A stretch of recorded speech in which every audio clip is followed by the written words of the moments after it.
The bite of wind knifed through the broken teeth of Winterfell's battlements, rippling across charred stone where snow had half melted and frozen again in silver sheets. Jon Snow felt the ice-like parapet against his palms, its chill worming through wool and leather until it met bone. Below, the courtyard that had once been his childhood kingdom, the place where he dreamed of honor in simple drill and wooden swords, lay scarred by siege and flame. The forges were cold for the first time in living memory. Blackened roof beams jutted from the ruined training yard like ribs from a charnel pit. Yet here and there, flickers of new life glimmered. A groom coaxing a smoke-stung mare toward the stables. Children in patched cloaks hauling buckets of slush to scrub soot from the godswood path. A lone deer wolf padding on silent paws, nose low to the ground as though tracking yesterday's ghosts. Ghost paused at the scorched wellhead, crimson eyes lifting toward Jon as if to ask whether the slow rebuilding mattered against the surge of war beyond these walls. Robb was south, marching on the twins. Men whispered, or perhaps on sea guard, or perhaps not marching at all but sitting silent in his pavilion, brooding over a tangle of missives, while stormlight flickered against the canvas roof. Rumor traveled faster than ravens and wore 100 cloaks. But one truth had reached Winterfell before any courier. Robb Stark, king in the north, had summoned his bastard brother to Riverrun.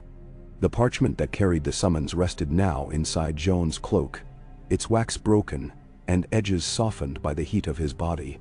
6 words still burned behind Jon's eyes each time he closed them. Come at once. Bring no vows. In another life he would have knelt by the heart tree in silent farewell and walked into the dark beyond the wall. His bastard's heart braided with black brotherhood forever. But Maester Aemon's counsel, kill the boy and let the man be born, had followed him into every watchfire since Craster's Keep. And when the letter from Robb arrived, heavy with urgency and sealed with the direwolf sigil of House Stark, Jon understood the old maester's words anew. Sometimes the man that must be born carried a different name than the boy who died. Footsteps dragged across frosted stone. Osha emerged from the stair, wrapped in a bearskin too large for her slight frame. Got word from north and the gift, she muttered, voice hoarse as a crow's. Smell of smoke on the wind, they say. One hand raked matted red hair from her face, while she regarded Jon. You mean to leave without saying farewell? I swore I'd keep Bran and Rickon safe, Jon said, gaze drifting toward the gatehouse where the younger Stark boys watched a mason set new quarried stones. Bran's dark hair fluttered like a banner in the breeze. Rickon balanced on his heels, a woodhaxe clutched as if it were a knight's lance. But Robb summons me. The North needs to know its heart still beats. The North bleeds, Osha answered. Hearts ain't much use once the body's drained. Yet her eyes softened. You're as much wolf as the rest of them, bastard or no. Go then, just mind the wind doesn't bite deeper than them walls. Jon managed half a smile. Ghost won't let it. The wildling woman snorted.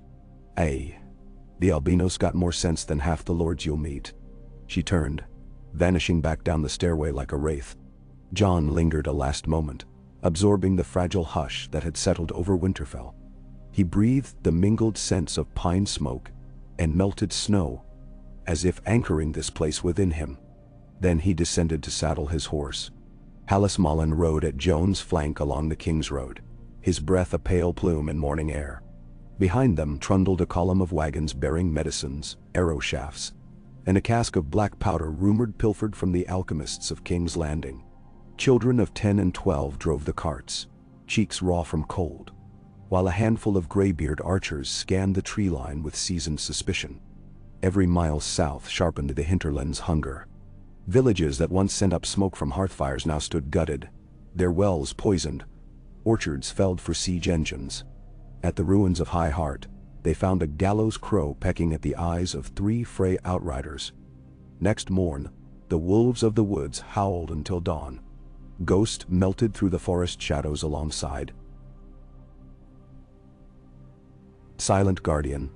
Once, Jon had felt the dire wolf's presence like a second heartbeat in his own chest. But each step toward Riverrun drew new distance between them, not in body but in purpose. Ghost belonged to wilderness, to snow and moonlight, and the secrets carried on winter wind. Jon, though born a bastard in the same hush, was now threading a narrower path forged by men's laws and crowns. The thought unsettled him more than any wildling spear. On the 11th night, they made camp in the shell of an abandoned sept. Starlight poured through a shattered rose window, scattering across cracked marble where long-dead septons had once trod. Fires were forbidden. Steel rang too loud on stone here, and somewhere in the dark a horned owl cried like a lost soul. So they supped on hard bread and silence. Jon unrolled his cloak at the foot of a toppled statue of the maiden, staring at the moonlit arch of her broken arm as sleep drifted near. He dreamed of icy caverns and blue eyes staring from within dead flesh, of ravens bursting from their cages in black hail, of his father's voice whispering of promise kept and blood revealed. He woke before dawn with snow on his eyelashes, and the taste of sun-bleached bone on his tongue. They reached Riverrun beneath lowering clouds. The river fortress stood proud, despite the siege scars scrawled across its stone. Torches flickered atop the ramparts, and the portcullis groaned open for Jon's small retinue, like a beast reluctant to unbar its teeth. Bannermen lined the courtyard, Karstarks in black and white, Glovers in silver and green, Mormonts beneath their restless bear sigil. The air smelled of damp wool and tallow, undercut by the copper tang of smithies working day and night to keep pace with war's appetite. Catelyn Stark met Jon in the lower bailey. Her mantle of gray fur swept back to reveal deep lines of worry. Eyes the color of a winter trout regarded him with shards of warmth and frost. "You have your father's stride," she said softly, as if surprised into admitting it. Then, before awkwardness could root, she gestured toward the great hall. "Come." He waits. Inside, banners draped from rafters, direwolf, flayed man, merman, Malister eagle, each wreathed in lantern glow. But the dais held only one throne, an austere high-backed chair carved from oak, wolf head snarling along its arms, fresh planed wood smelling of sap and sawdust. Atop the seat sat Robb Stark. Jon scarcely recognized the brother he had left behind in Winterfell's Godswood. Robb's once-tousled auburn hair now hung to his shoulders, braided back in the northern style. His jaw bore a short beard, and his eyes, keen ice-bright, carried the gravity of 20 crowns. Gray wind reclined at his feet, jaws parted to reveal teeth long as a man's finger. "Lord Snow." Robb's voice held quiet steel. "Come forward." Jon knelt, sword bared across his palms. "Your Grace." Silence rippled through the hall. Robb's hand flexed on the arm of his throne, then relaxed. "Rise, brother. We have little time for ceremony." He leaned forward, expression grave. "The realm fractures faster than ravens can name the pieces. Roose Bolton plots behind every courteous word. The phrase brewed over insult. Stannis Baratheon claims Winterfell by right of the Iron Throne, while the Lannisters bleed the Riverlands dry. Yet from Dorne to the Wall, tales of a bastard who tamed the wildlings spread like summer wildfire. Men speak of you, Jon. They wonder who—" Jon met his brother's gaze. "I belong to House Stark in all but name. That has ever been enough. It was enough for a world that no longer exists." Robb rose. Even on the dais he seemed taller, as though war had stretched him beyond mortal bones. "I'll ride east to confront the Freys and south to break the Lannisters. If I fall, the North must not fall with me." He reached inside his cloak, withdrawing a second scroll heavy with dark wax. "I have no sons, no lawful heir, and my bannermen grow restless at the specter of Carstairs and Umbers, gnawing at each other's throats.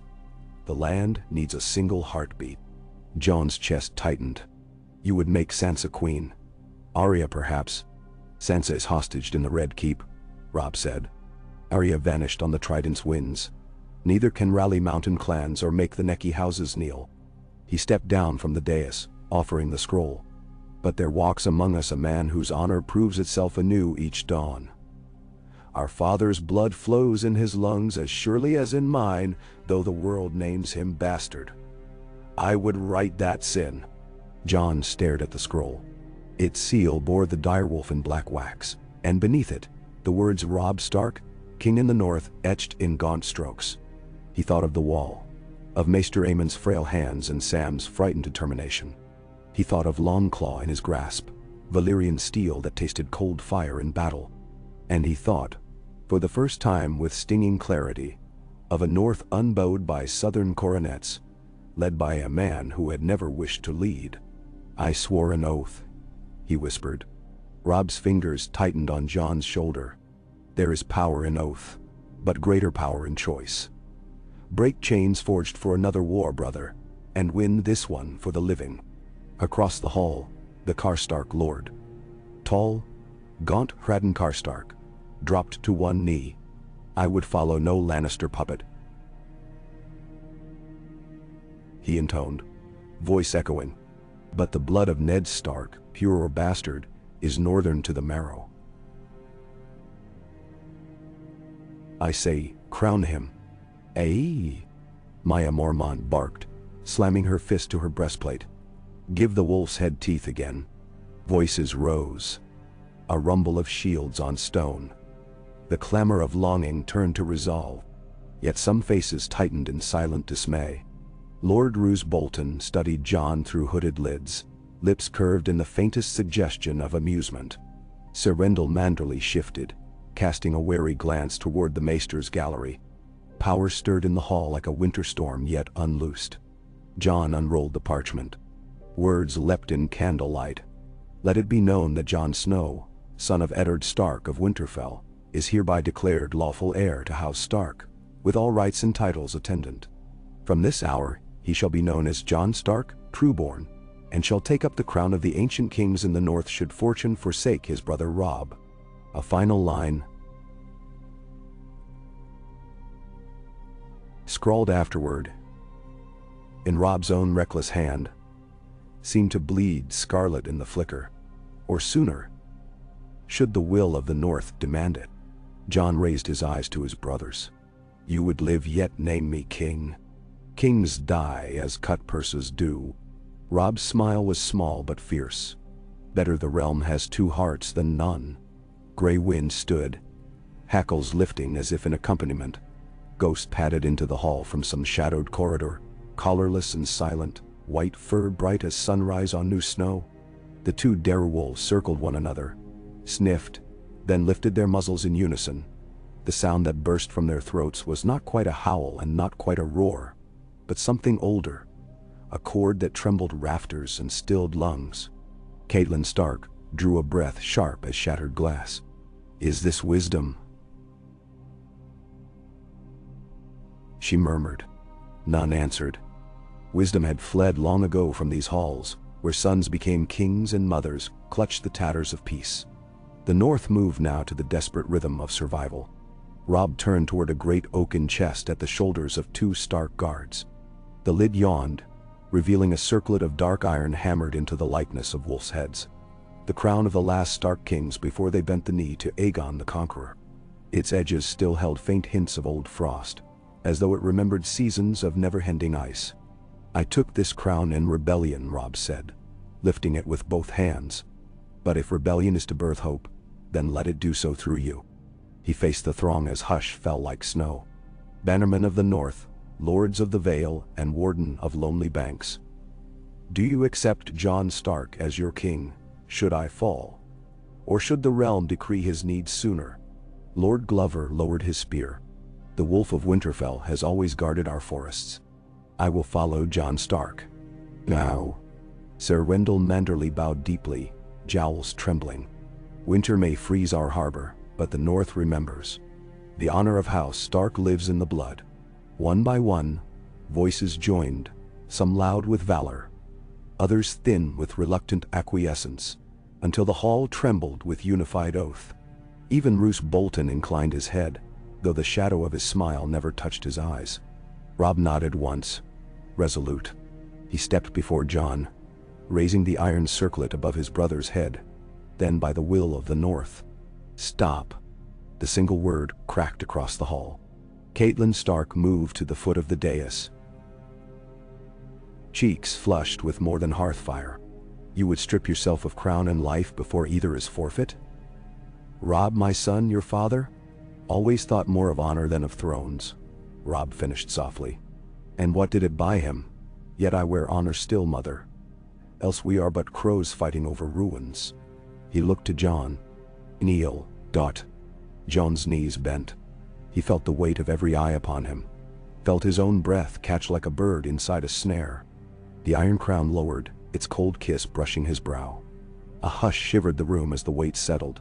Surprisingly light, as if the metal hollowed itself to fit the head that bore it. "Arise, Jon Stark," Robb said. "Arise, King in the north."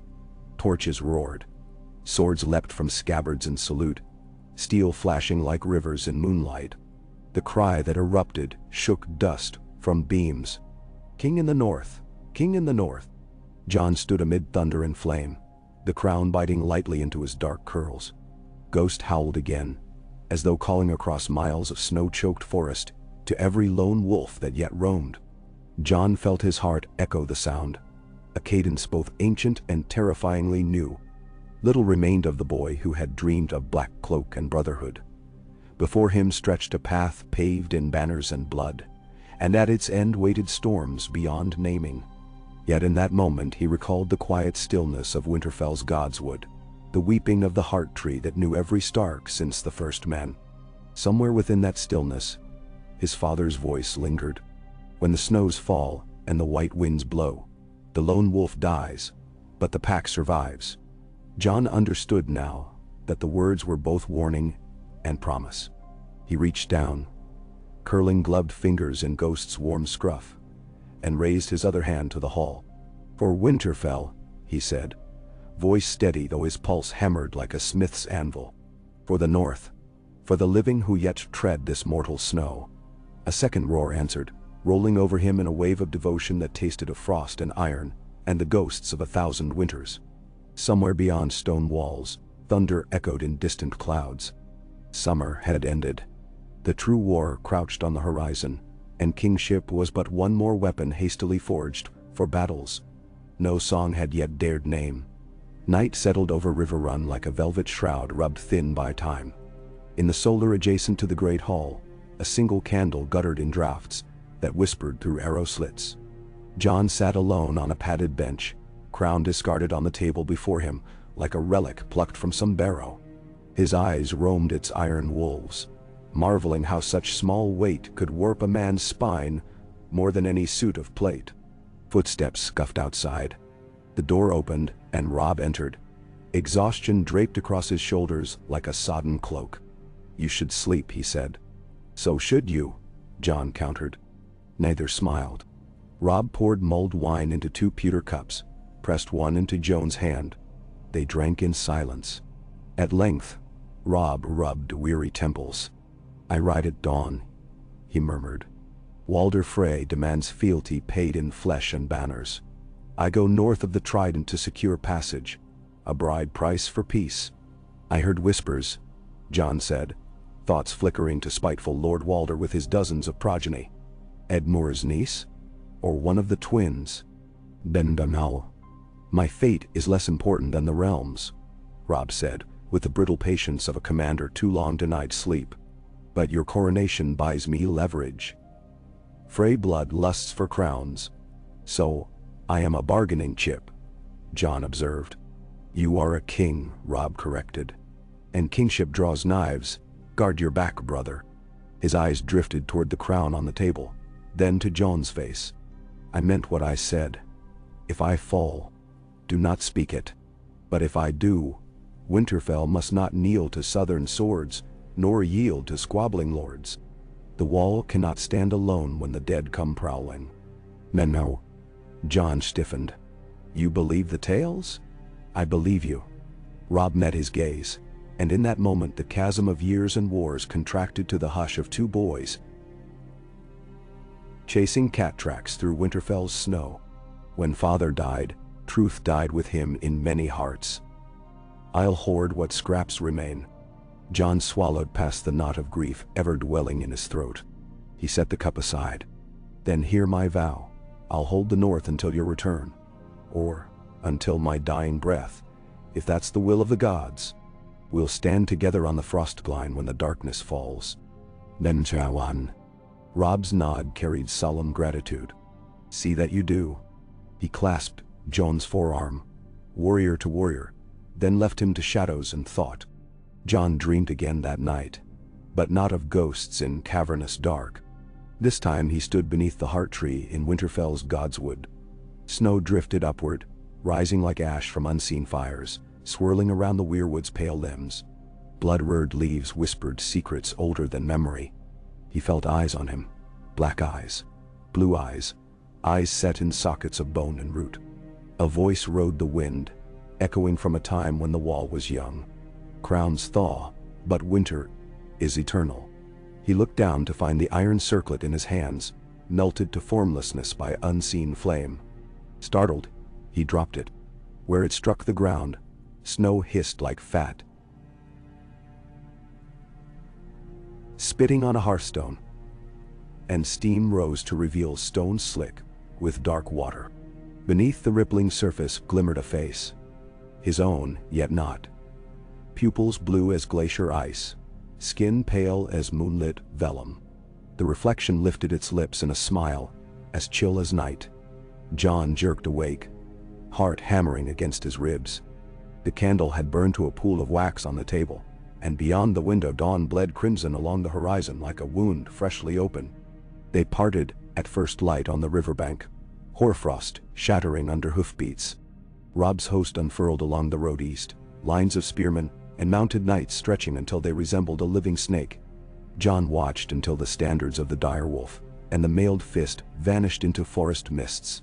Wind rattled dry reeds along the shore, whispering threats too faint to name. Lord Bolton approached, cloak flapping like the wing of some carrion bird. "A bold coronation," he said, eyes as expressionless as frozen ponds. "In times of war, boldness can save kingdoms, or doom them." Jon kept his gaze on distant tree line. "War spares no timid man, my lord." "Just so." Bolton's mouth curved faintly. "The dread fort remains at your service, your grace. Should you find need of flayed banners, you have but to send word." Something in the way he twitched the corner of his eye suggested amusement at a private jest. He bowed and withdrew. Jon exhaled. Gray mist plumed before his lips. Nearby, Lady Mormont began barking orders to move rations into barges destined for White Harbor. Across camp, Hallis Mullen saw to the forging of new arrowheads. Life surged forward, unstoppable. He turned north. Ghost fell into step beside him. Each crunch of snow beneath their boots echoed louder than a drumbeat. Winter's hand tightened around the world, but within Jon's chest, fires lit by oath and legend smoldered stubborn against the chill. The North had a new king. The wall had its memory. And somewhere in the long shadows between, destiny stalked on silent pause, waiting to see whether crown or cold would claim Jon Stark first. Ravens left Riverrun that same evening, black silhouettes against a blood-red sky. One winged toward White Harbor, bearing news that would make Lord Wyman Manderley weep into his fat-stained sleeves, before roaring his support thrice full. Another sought the last hearth, where the Karstark sharpened knives on grievances both old and fresh. A third, slender, swift, almost silver in twilight,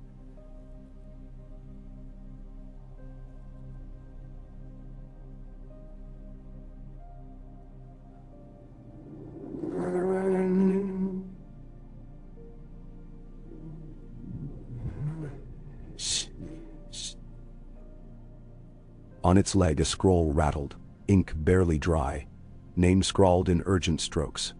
To Lady Lyanna Mormont, Bear Island. By the breath of winter and the hearts of men, know that the North has chosen. Jon Stark, born of ice and shadow, now bears the crown of our forefathers. See to your spears, for the snows churn with riders not of living flesh. In the name of wolves and the old gods. Robb Stark. Farther still, unmarked shadows crossed the walls' frosted ramparts. Eyes glimmering in lamplight, eyes that saw ravens and crowns and weak stone kingdoms below. White hands grasped at Frostislick rock, and an ancient hunger stirred. The hour of kings had begun. Okay. A low fog coiled over the tumblestone in the hours before dawn, hemming the river in shifting gauze so thick a ferryman's lantern looked like a drowned star. Jon stood at the rampart walk above Riverrun's western gatehouse, fingers curled around the frost-slick merlon. The crown rested upon his brow again at Maester Vyman's insistence. Ceremony must follow coronation, even if the realm lay ablaze. But the iron felt heavier after so little sleep, as though each passing hour poured fresh molten worry into its hollow wolves. Voices drifted up from the courtyard. Smiths striking daybreak fire from anvils, sentries exchanging gruff greetings, Lady Mormont drilling her green recruits with curses fit to scour barnacles from a kraken's hull. Riverrun woke, like a warhorse rising to old herds, testy, limping, but ready to bite. He forced himself to turn away from the mist-shrouded river and cross the yard toward the old solar where the council waited. Ghost parted the throng like a prow through waves, quicksilver among dull steel. Men flattened against barrel and wall to let the dire wolf pass, some whispering prayers, others boasting in brittle jests that they feared no beast save the one wearing a crown. Jon pretended not to hear. Let them measure their courage against his sigil, cause enough to keep them wary. The solar walls were hung with dusty Tully tapestries of leaping trout and summer reeds. A fire crackled in the hearth, though the day was scarcely born. Lord Wyman Manderley perched nearest it, chins gleaming with recent sweat, while Lord Glover and Lady Mormont claimed cold benches opposite. Roose Bolton leaned beside the arrow slit, pale eyes reflecting flame. Only Karstark's chair remained empty, its occupant not yet arrived from evening patrol. Jon took the high-back seat at table's head. The stone crown's iron wolves clicked lightly against each other as he sat, and every face tilted subtly, as if to measure that sound's echo. Maester Vyman unrolled a scroll stamped with the Stark direwolf. "Your Grace," he began, "the First Order. White Harbor requests grain levies be held in abeyance until their winter stores recover." Lord Manderley dabbed at his cheeks with a silken kerchief dyed sea green. "My ships keep the North's belly full. Let us not starve the harbor that feeds you." Glover's mouth twitched. "A starving harbor still holds wine for its tables, I hear." Manderley huffed. "And you squander timber on useless siege towers." "Enough." Jon raised a hand. The bickering ceased, though resentment hung sour in the air. "No levies for White Harbor until next moon's turn. In exchange, Lord Manderley will dispatch 2 grain barges up the war road to supply Deepwood Motte. Lord Glover's towers will find fresh ropes in the harbor's stores. We feed our brothers or stand alone." Bolton's smile thinned. "Charity is noble, yet winter seldom repays gifts. The South bleeds us. The Ironborn raid our coasts. Frey treachery skulks in every hall. A king's mercy might sow his burial shroud." His voice slid over the quarrel like a whetstone across leather. "A shroud sewn of wolfskins yet," Lady Mormont snapped. "Speak plain, Lord Bolton. You pity your purse or plot its growth." Bolton's eyes half-lidded, unreadable. "I merely weigh cost against yield, my lady. Do you not?" Jon felt heat stir beneath his collar. "Cost is measured in lives now, not coin. I will spend both if the wall falls, and the dead come for us all." Silence answered, broken only by hearth crackle and the squeak of Bolton's leather gloves as his fingers flexed. Jon nodded at Vyman to continue. The maester produced another scroll. "Rangers from the Night's Watch request audience." They arrived past midnight, bearing message from Lord Commander Jor Mormont. Lady Mormont straightened. "That's my uncle. He marched beyond the wall 2 winters ago. And met disaster," Glover added softly. "What news now?" "Let them speak," Jon said. Doors swung open. 2 black-cloaked brothers entered, hoods pushed back to reveal frost-burned cheeks and eyes dull with exhaustion. The first, rangy, raw-boned, with dark hair matted from rain, knelt. "Your Grace, I am Sir Otten Withers. We come from Eastwatch by the sea by way of White Harbor." "Men?" The second, shorter and wide of shoulder with beard crusted in sleet, lowered to one knee as well. "Ranger Bayless. We rode hard as commanded." "Rise," Jon told them. "What word?" Withers exchanged a glance with Bayless. "The walkers gather," he said, voice rough.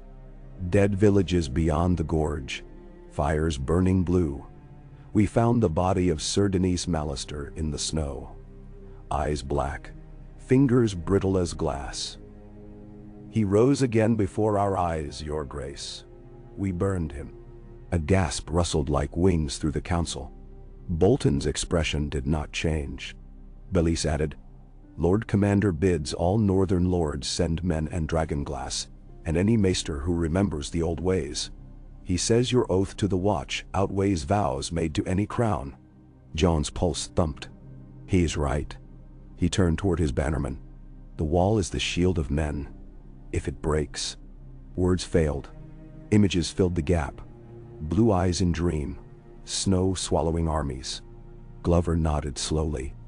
"Deepwood can spare 30 archers and 2 hunting parties versed in forest trails. Bear Island will send every spear not needed on deck." Lady Mormont's voice carried the surety of iron. Bolton's fingers tapped the sill. "The Dreadfort's men guard the causeway and the weeping water. March them west and the eastern plains lie open." Jon met his cool gaze. "If the world ends in ice, your plains will see no harvest. How many can you spare?" Bolton's eyes flickered, calculating. 300 foot and 50 horse. "Then send them." Jon turned back to the Watch brothers. "Return to Eastwatch. Tell Lord Commander Mormont the North stands with him. I will follow once our levies march." Bayless bowed. "Gratitude, your grace. We ride at sunset." Vyman rolled the missive shut. "Second order. Ravens from the twins. Lord Walder offers congratulations on your crowning, and invites envoys to discuss trade tariffs for passage along the Green Fork." Glover barked a laugh. "Trade tariffs?" "He invites spools for fresh nooses." Jon rubbed weary eyes. "No envoys until Robb's pact is sealed. Anything else?" "A single parchment from King's Landing." Vyman held it gingerly. The wax bore a lion's paw print. "Queen Regent Cersei Lannister sends regards to the newly crowned pretender, and warns that rebellion breeds vultures." Bolton's mouth curved. "Vultures will feast regardless. Better to choose which corpse they dine on." Jon ignored him. No reply. He rose. "This council is adjourned. Prepare your levies. At dusk we meet the common captains and detail supply trains north." The lords bowed or stiffly inclined heads. Bolton eased from the room like smoke trailing from quenched embers. As the door closed behind them, Jon sagged back. Crown clinking on table's edge. Maester Vyman hovered, fretful. "You bear too much weight, your grace." "So the crown reminds me." Jon pressed fingers to temples. "Does Riverrun still keep the heart tree?" "I would pray. The gods' wood remains, though Tullies hold the oaths there." Vyman paused. "If I may, many lords question why you do not journey first to Winterfell, to sit your ancestral seat." "Because Winterfell is half ashes," Jon said. "I must mend the north before I rule it, and the Night's Watch has claim on my word." He straightened. "Send for Lord Karstark. I would speak of his patrol." The God's Wood lay between Riverrun's curtain walls, a modest island of ancient elm and alder nourished by river mist. Moss slicked the roots, and frogs chirred among tall reeds by a fish pond whose surface mirrored the sky. At its center stood a weirwood transplanted generations before. A thin white trunk. Eyes carved but faint in the younger bark. Red leaves sparse yet rustling like distant campfires. Jon knelt on damp ground and removed the crown, resting it under the crimson canopy. The air smelled of wet earth and sap. "By Dottie." Ghost padded behind him, silent sentinel. He closed his eyes, breathing deep. In the hush he felt the weight of countless voices, wordless currents eddying beneath mortal hearing. He had prayed here only once before, years ago on his first visit south with Robb and his father. Then he had asked to be made a knight. Now his plea bore heavier talons. He pictured Robb on the march, banners streaming, love and doom entwined like ivy on a fallen keep wall. He pictured Sansa in the Queen's claws, Arya lost to roads unsung, Bran and Rickon hiding among Winterfell's broken stones. He pictured the wall, a pale rib across the world's spine, and creatures stirring beyond. Father, hear me. If your shade still guards our blood, guide my hand. I was born bastard, crowned king. Yet none of that matters if the dead prevail. A leaf drifted down, brushing his cheek before landing upon the crown. Jon opened his eyes. The leaf's red veins darkened, rippling deeper until its surface gleamed black as obsidian. He blinked, vision clearing to reveal it ordinary crimson once more. Perhaps trick of shadow, perhaps something older. Footsteps crunched in the undergrowth. Jon rose as Hallis Mullen emerged. Your Grace, Lord Karstark awaits in the outer yard. Tell him I come. Jon placed the crown back upon his brow. The iron felt colder than before. They met by the forges where ash gusted on every breeze, reminding Jon of Winterfell smelters before the sack. Rickard Karstark, grandson to the executed Lord Rickard, stood helmless in mail dark with oil, black hair tied at nape. His eyes glinted with simmering twilight. Jon greeted him. Your patrol rode hard last night. Karstark dipped his head but did not kneel. We scouted north along the Red Fork as ordered. Burned a hamlet 3 leagues out, a trap rigged by Freys, judging by blue strings tied round the doors. Found tracks of 15 men leading east. Any prisoners? None living. We buried 7 villagers. The rest carried south by river or raiders. His tone carried abiding fury. Frey outriders creep within bowshot now. My men beg leave to raid their pickets. Not yet. Jon held his gaze. Robb bargains with Walder Frey. One wrong arrow could cost lives. Karstark's nostrils flared. Red Wedding's ghost haunts every cup they raise. Freys know no pact, save poison. He stepped closer. And what of your pact, my king? Karhold bleeds Stark blood still. My father fell for Robb's honor. Will you avenge him? Jon tasted iron at his back teeth. I will avenge all murdered Starks, but not in haste. When the day comes, you'll ride at my right. Karstark studied him, expression unreadable. Then he gave a curt nod. Karhold stands ready. May the old gods speed that day. He strode away, gauntleted fist knocking sparks from an anvil as he passed. Jon exhaled. Lord Rickard Karstark's execution remained a scar upon northern faith. His grandson's loyalty teetered on that blade. A horn sounded from River Gate. A single long note. Visitors. Jon motioned Hallis forward. See our scouts greet them. Moments later, a slender galley bore up the tumblestone under white flag. Its hull gleamed with rich lacquer, prow carved in the shape of a doe. As it approached the quay, Jon saw the stag and dew sigil of House Baratheon painted on the mainsail. Renamed for Lady Baratheon of Storm's End, late of King Robert's bloodline. Yet a new device lay quartered, a fiery heart red upon black. The mark of Stannis. The ship moored. From its ladder dropped Sir Davos Seaworth, cloaked in grey, wooden fingers clattering the rope. Behind him walked Melisandre of Ashai, cloaked in scarlet wool, ruby at her throat pulsing like a coal against snow. Men muttered, crossing sigils on chests. Davos knelt. Your Grace, I bring word from King Stannis Baratheon.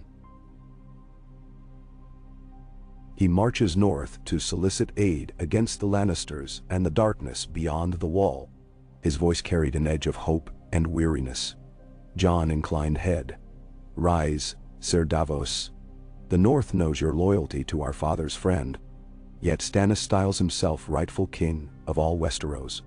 Where stand we both? Mender Rancherol. Melisandre smiled faintly, eyes the red of banked flame. In the sight of the Lord of Light, only one king is foretold. Stone and snow shall bend to his sword. Ghost snarled. The ruby at her throat glimmered brighter. Jon felt a chill unrelated to winter. The North has crowned me, yet we share an enemy greater than any crown.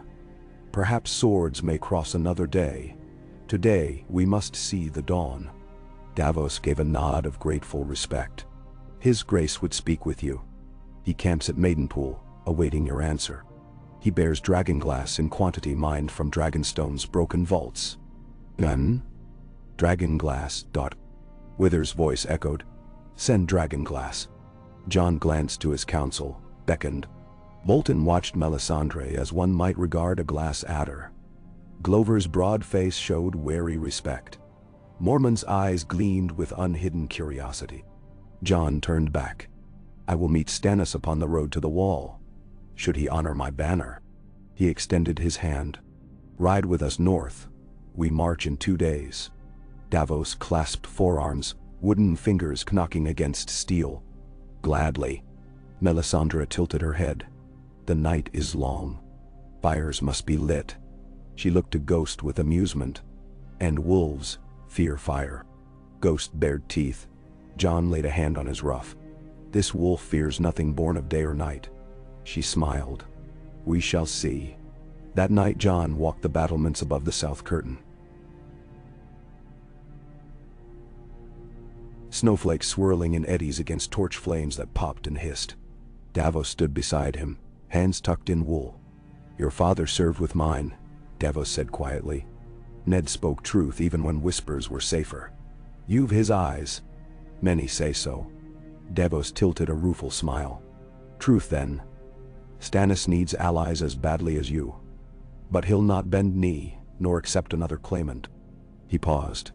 Men may call you king, lad, but you've enemies on every side. Think on the realm beyond the north. Jon studied distant torch lines, where sentries patrolled the riverbank. When the dead walk, titles crumble. If Stannis brings fire to fight shadow, I'll fight beside him. But I will not yield the north. Could be you won't need to. Could be fire and ice make strange bedfellows. Davos breathed out, steam curling. Just don't wait too long to choose. Jon glanced sideways. And what choice expects me? One between 2 knives, cut pride or bleed friends. Davos touched his wooden pouch. Seen many a captain sink because he'd not lighten his hold. Jon laughed. A brittle note torn away by wind. My hold is heavier each hour. I fear jettisoning the wrong cargo. Then weigh each piece. Davos patted his shoulder. You've Ned Stark's heart, lad. That's weight enough to pierce water. He left. Jon looked north where the sky lay clearest. Stars glittered, sharp as glass set upon black velvet. The hunter's spear pointed toward the wall.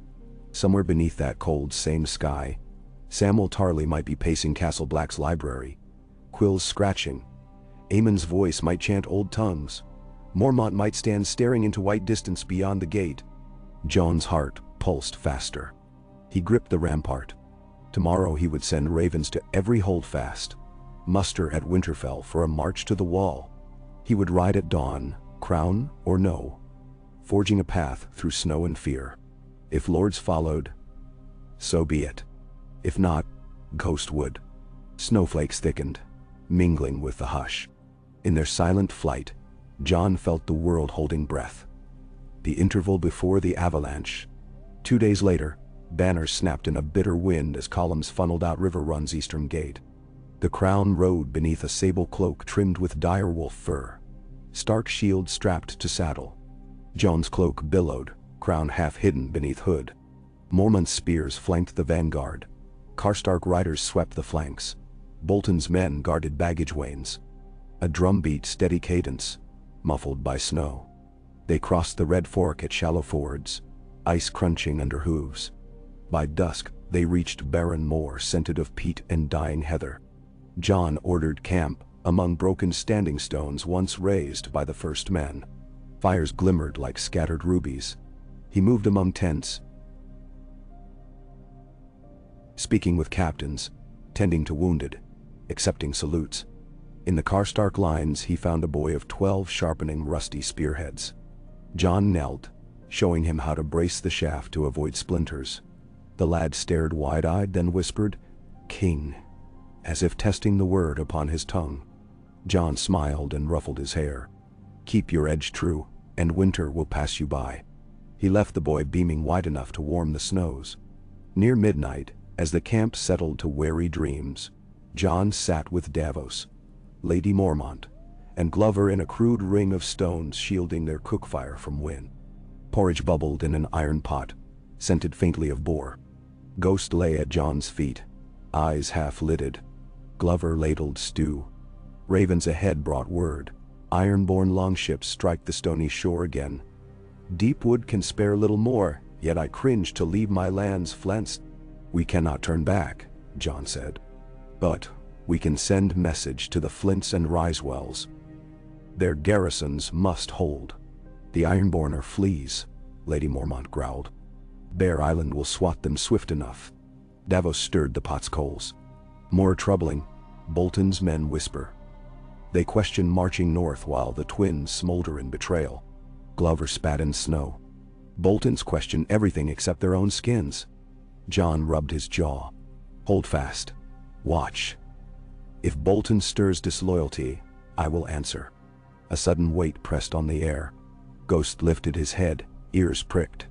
From the darkness beyond firelight, a figure emerged clad in scarlet. Melisandre approached, face luminous in flicker. Cold winds will strip all pretense, she said. The Lord of Light showed me a darker dawn, King Snow. Jon stood. I'm no king of fire. She tilted her head. You are king of ash and sorrow, perhaps. Yet in my flames I saw a man crowned in North's frost, sword burning black in night's heart. He bled ice, not fire, but his hand wielded both. Her eyes glimmered. Yours is a different destiny than Stannis, yet bound. Glover stiffened. Speak sense, witch. I speak prophecy. She extended a hand to Jon. Come to the flames. Let the truth burn. Ghost growled. Hackles bristling. Jon met her gaze. Prophecy is for bards and fools. I trust steel and honor. He turned away. Her voice followed, soft as drifting embers. Steel shatters, honor bends. Fire alone endures. Remember this when the cold steals breath from your lungs. She vanished back into night. Lady Mormont snorted. I'd trust a Snow White for that red woman. Jon's smile was thin. We may need both to survive what comes. 4 dawns later, they reached the neck. Mist seeped from salt marsh like ectoplasm. Bog oaks rose gnarled and spectral in green waters. Crannogman scouts waited, green-cloaked and near invisible among reeds. Their chief, a wiry woman with scaled leather jerkin, guided the column onto causeways of peat blocks slick with moss. Horses whinnied, nervous at stink of rot. Jon rode at head beside Lady Mormont and Glover. Bolton's riders trailed a dragon's length behind. Karstark outriders scouted ahead. Crannogmen lit tar-dipped rushes at dusk, marsh lights misleading any pursuer. Dead men in water, their chief muttered. Best to leave them quiet. Night noises rose, bog frogs, distant whip-poor wills, the slap of unseen wings. Jon's thoughts wandered to the wall. He pictured its looming face in moonlight, ice weeping in thin rivulets down sheer blue. Did the dead gather yet? Would they greet him with silent ranks beneath frosted mail? The 7th morning, a raven found them bearing livery of House Frey. Its message, penned in hasty script, stated Walder Frey welcomed King Jon's peace envoys through the twins. When matters with King Robb Stark concluded, the parchment smelled faintly of wine, as though ink diluted by festivity unfinished. Glover crumpled it. Robb reaches the twins this day. May the old gods guard him. Jon tried to quell dread's rising tide. Part of him wanted to spur Ghost north alone, leave councils behind. But crowning bound him. Men relied on his presence. Ghost alone could not lead them. At the fist of the first men, another raven found them. This one black standard of the watch. Jon tore the seal with trembling fingers. Words blurred in his vision. We are besieged. The dead walk. Rely not on Eastwatch. Fires seen within the walls. Lord Commander missing. Send fire or I shall devour. Signed, Samuel Tarley, Acting Steward. Jon lowered the parchment. Snowflakes drifted though the air carried damp of southern marsh. We march faster, he muttered. Karstark riders relayed the call. The host pressed on. Men waded knee-deep through mud, leaving boots sucked from feet. Wagons bogged until freed by double teams. Knights cursed to carry saddle and mail on shoulders, rather than weight horses. Fever claimed 24 camp followers. Leeches let blood from 5 others. Yet the column crawled onward, ghostly forms above black water. Finally, on a dusk-painted bruised purple, the marsh broke upon firm pine forest. Pines gave way in turn to open tundra speckled with ghost grass nodding under white stars. Ahead, the land rose gentle toward the foothills of the northern mountains. Some men wept to breathe their native air untainted by rot. They made camp by a frozen stream. Jon ordered fires kept low and watched triples. "We near the King's Road," he told captains. "Walkers known to roam south of the wall now. No man wanders alone." That night, Karstark's outriders returned with prisoners. 2 wildlings, hair matted with pine needles, wrists bound. One tall, lean with scarred cheek. The other older, bearded, eyes sunken. Karstark shoved them before Jon's fire pit. Caught spying from tree line. Claimed to flee shadows. Jon knelt before them. "You crossed the wall?" The younger spat blood. "Wall's gone south o' Eastwatch." Fell silent. "We run." His common tongue rough. Glover's brow furrowed. "Could be raiders." The bearded one shook head. "We left clans to freeze. Dead ones follow. Whole villages gone white. You see, Crow King, others come." Jon studied them. "I am Stark, not Crow. You'll not die by my hand, but your truth will. Take them to Maester Vyman. Feed them, treat wounds, keep them under watch." Karstark frowned. "Mercy invites treachery. Mercy invites loyalty," Jon retorted. "Perhaps they know roads unknown to us." Karstark said no more. As dawn paled, horns brayed. 3, then 4 blasts echoing from northern ridgelines. Men scrambled to arms. Jon sprinted to high ground, Ghost at his heels. Through early light, he saw a riderless horse galloping south, saddle slick with frozen blood. Beyond loomed the bulk of the King's Road watchtower smoldering. Smoke coiling into tangerine sunrise. Scouts thundered back breathless. "Fires at Queen's Crown. We found burnt bodies, eyes blue." Jon felt world narrow. Form lines. Archers center. Spears at flanks. Bolton, take cavalry. Sweep east forest edge. Mormont.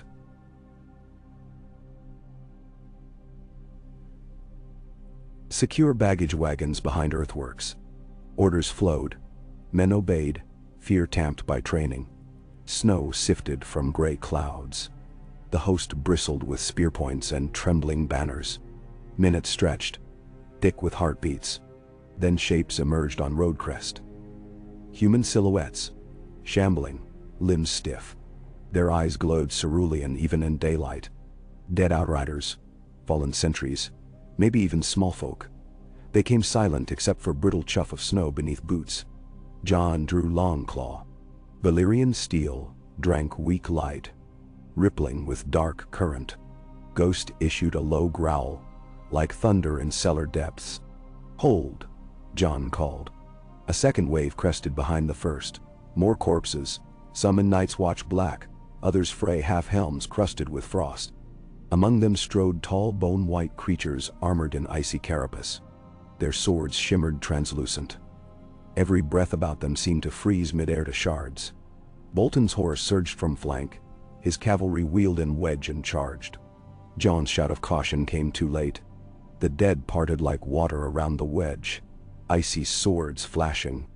Horses screamed as their legs hamstrung in single strokes. Riders toppled, throats slit before hitting snow.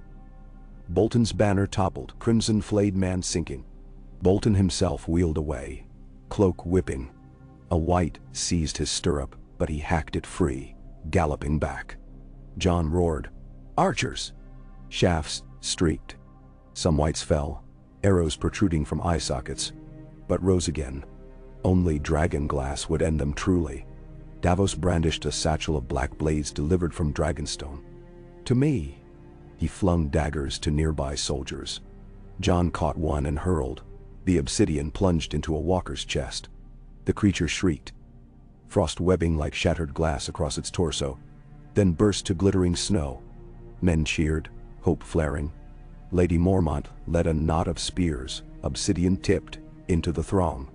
Corpses crumpled, White walkers shattered, yet numbers pressed. Stark rallied foot.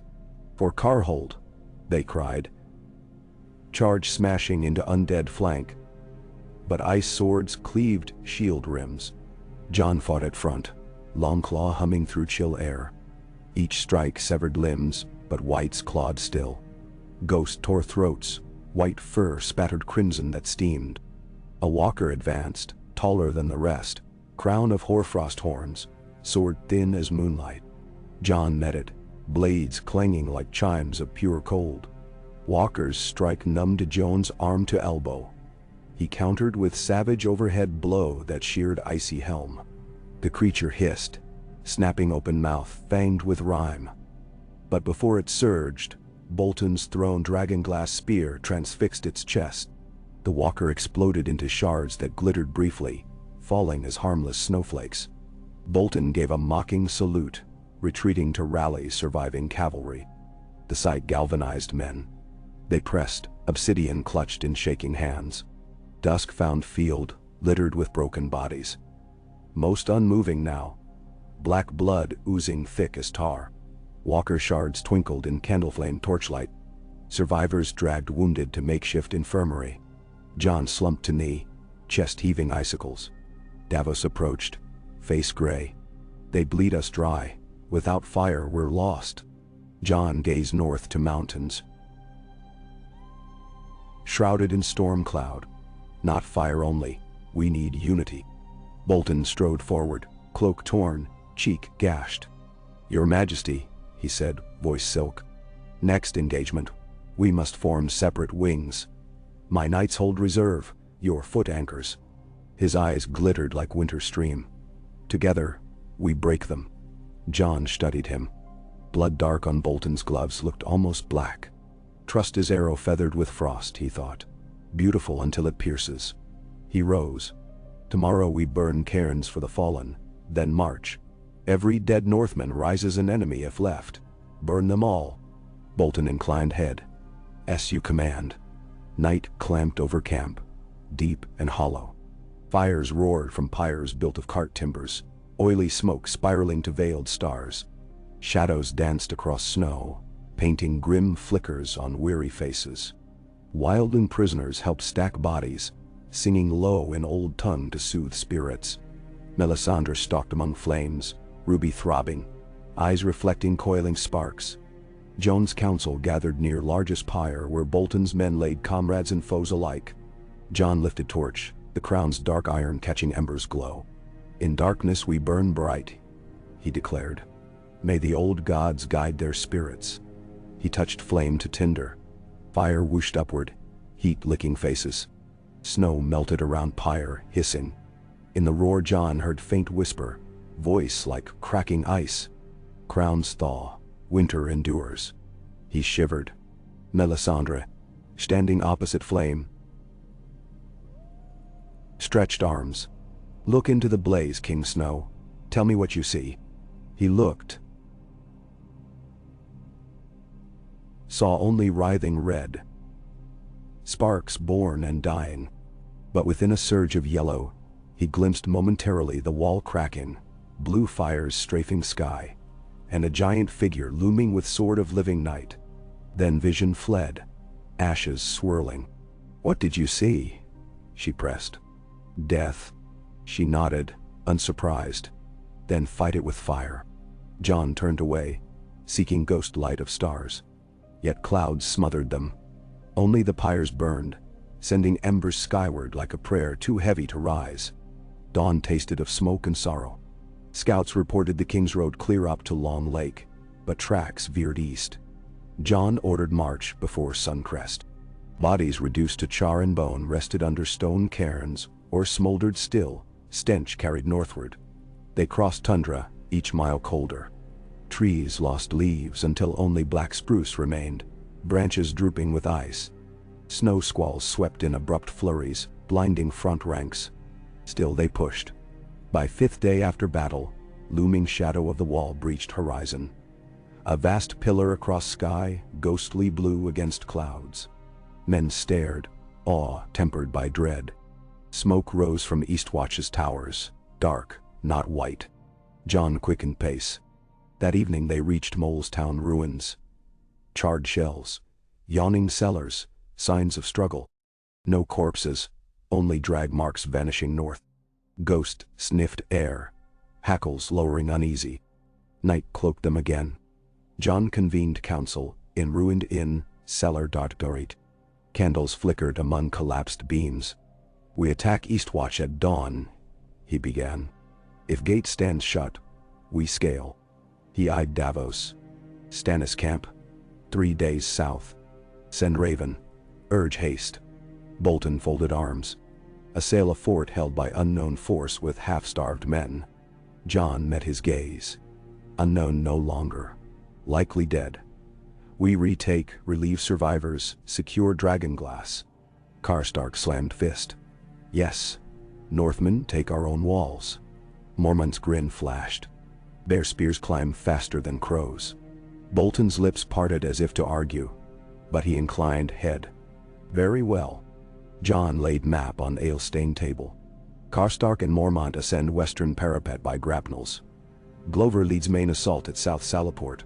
Bolton and I press eastern breach. He looked each in eye.